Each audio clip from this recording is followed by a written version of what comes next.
All right, welcome back to Big B Sports Talk. Thank you guys for tuning in. Man, the NFL is over. The Super Bowl, it was a great Super Bowl, man. Look, the Chiefs won 38-35 over Philadelphia. The game was outstanding. The quarterbacks played outstanding. The Chiefs' offensive line dominated the football game. And yes, there was controversy at the end, so let's just get into all of that.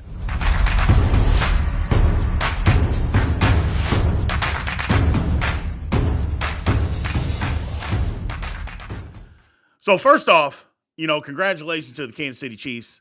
They finished off the season. They were one of the top football teams all year long. Philly had a great roster, but it's kind of what a lot of people said. It was, look, the Chiefs have the best player. And if he plays great, they can win. And for him to be able to play great meant the offensive line had to play great. And they played phenomenal. I mean, I was talking to a buddy. I'm like, I don't even know, other than on one or two occasions, did they even mention a Philadelphia Eagles defensive lineman? I mean, did they even mention their name? Because I don't remember them really mentioning their name. One was a penalty and another one was a tackle on the line of scrimmage, and that was it. No sacks, just a few pressures. Offensive line dominated the football game. Now, Jalen Hurts, on the other hand, at the beginning of the season, I picked the Eagles to win the division. Now, did I think they were going to the Super Bowl? I didn't think so. When the playoffs started, yeah, I picked them to win the Super Bowl after I saw what, the season had brought on. I thought they were going to make it. Having said that, Jalen Hurts, there was so many people that said, oh, the Eagles can't win. Jalen Hurts isn't going to play well. And I kept saying, look, guys, people in the NFL are allowed to get better. Yes, Jalen Hurts wasn't great last year, although he did lead them to the playoffs. He wasn't a great player. I get that. But guys get better. Are you not allowing the fact for him to get better? And guess what happened? He got better. He got better. And the Eagles capitalized on that. They built a great team around him. There's no question. But part of that is he played well. Now, did they have the best offensive line in football? I'm going to go ahead and say yes. But in the Super Bowl, they couldn't run the football unless it was Jalen Hurts running the football. I mean, the Chiefs shut down the running game minus Hurts. And a lot of Hurts yards came on one scramble. So the Chiefs actually played well against the run. But they had a good offensive line, the Eagles. It's the best in football. But Jalen Hurts got better. That's number one. Give the man his credit. And in the Super Bowl, was he the best player? Probably. I mean, he did make a crucial turnover that cost, I'm not going to say it cost him the game, but it gave the Chiefs points. I go, but he played phenomenal. Can't take that away from him. It was just a well-played football game. Well-played football game. The one thing about it is that they were vulnerable. The Eagles were always vulnerable all year to the run. And the Chiefs ran the football. I think one thing that goes unnoticed is that Cincinnati's, their defense, and especially against the run, is phenomenal. And I think everybody looked at it, and myself included, you look at that game and say, oh, the Chiefs can't run the ball. And they didn't run the ball against Cincinnati, so they're not going to be able to run it against Philadelphia. And that wasn't the case because the Eagles gave up yards to teams all year long running the football. So it was just a matter of, are the Chiefs going to be dedicated to running the football?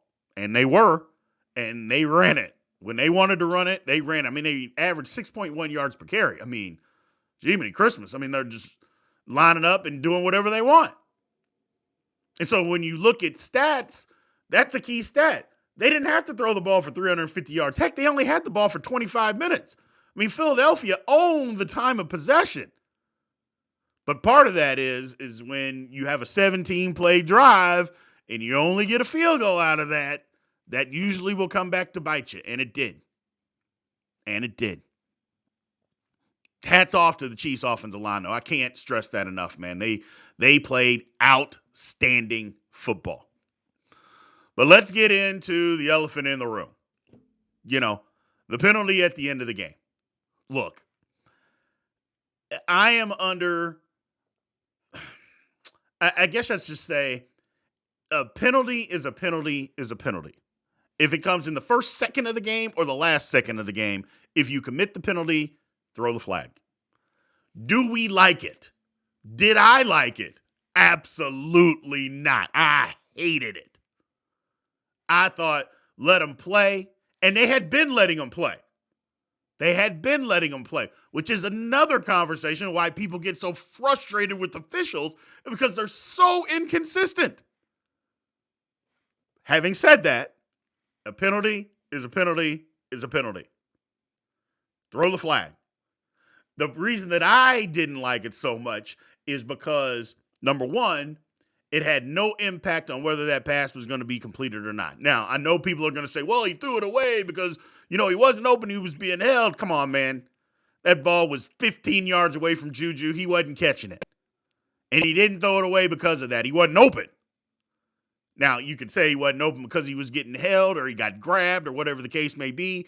But that's why I didn't like it. In that spot, he didn't have an opportunity to make the play, so don't throw the flag.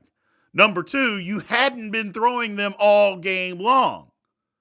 That's, again, it comes back to the consistency on why people are so furious is because earlier in the game, those two people, Juju's running a slant, Bradbury turns him, grabs him, and the ball was on target. Juju would have made that catch. It was on a key third down.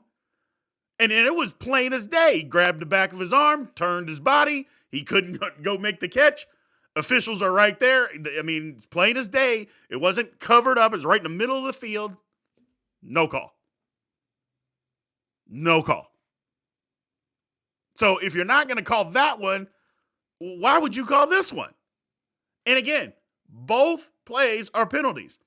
Moving back, here's my thing, and this is my take on it, and some people have gotten on me about it, and my thing is, look, if you don't want that penalty to be called, if you're a Philadelphia fan who have been screaming from the rooftops, if you are a Philadelphia fan and you don't want that penalty to be called, then don't grab them. You don't have to grab. There's nothing in the rule books that said that James Bradbury had to grab Juju. He didn't have to do that, but he did. He did it. And here's the thing that cracks me up. You will get people online, and I know we've all seen it, that said, he didn't do it. He didn't grab him.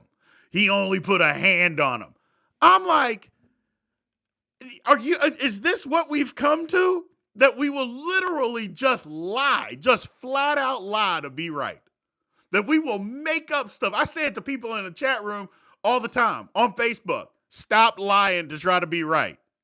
I say it all the time. Stop making up stuff to try to prove a point. This one is visual.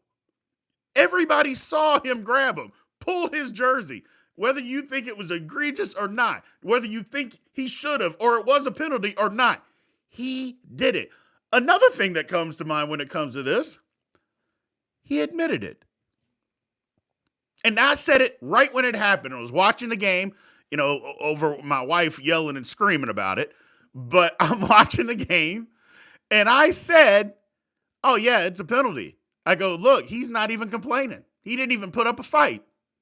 And had he not done anything, he would have yelled, screamed, been in the ref's face, jumped up and down. Because that's what not just him, that's what people do. When you accuse me of doing something that I didn't do, I'm going to say I didn't do it. You see it all the time. Guys get penalties that they don't believe are penalties. They jump up and down, scream, yell, everything. He didn't do anything. He just walked back. And then in the press conference afterwards, he said, yeah, I did it. I was hoping they would let it slide. Almost word for word. That's what he said. So for all the people out there that are saying he didn't do anything, just do me this favor. Just do me this favor. Stop lying. Stop lying. He did it. He admitted it. It happened. And again, you don't want that penalty called, just don't do it. Just don't do it because you don't have to. It's the season. To me, it ruined the game. And I said it before. It ruined a great football game to say that the refs got in the way. But two things can be true. I know what you're saying. Well, Brian, you just said it was a penalty, and it was. I still don't think the ref should have called it. I still don't. I think in that situation, just let it play out. Hey, man, it had no effect on the play. Let's move on. Let's move on. That's just my feelings on it. And it ruined the end of a good football game because what I was hoping is that the Chiefs kick the field goal and let's go see if Jalen Hurts can come down and score a touchdown and win the football game. That's what I was hoping for, but we didn't get to see that. Having said all of that, congratulations to the Chiefs. I talked about Patrick Mahomes, that everybody said that this was a legacy-defining game for him. You know what? And if they would have lost, I don't think it would have defined his legacy. And now that they've won, I don't think it defines his legacy either. I know it moves him up a notch because he's won 2 Super Bowls, has 2 Super Bowl MVPs. So absolutely, it bumps him up. But does that mean that first of all, he's 27, man. Let him keep playing. His career's not even close to being over yet. And I know what people will say. Well, if he quit right now, he'd be in the Hall of Fame. Okay, but he isn't quitting right now. So since he isn't, let's wait to talk about this legacy stuff, man. Let's just let the guy play. Let's just let the guy continue to be great. Same thing with Andy Reid. I heard this, somebody putting Andy Reid in the top 3 coaches of all time. We all love Andy Reid. Andy Reid is a great coach, an outstanding coach. But to say that he's top 3 all time is absolute ridiculous nonsense. He isn't. Can he get there? Absolutely. He keeps coaching. They keep winning Super Bowls? Absolutely. But he isn't there now. And there's nothing wrong with that. Nothing wrong with that at all. Just the whole, we gotta define legacies a day at a time. I'm like, man, I didn't realize that legacies were built in a day. So, I don't know. Just my opinion. Thank you guys for tuning in to Big B Sports Talk.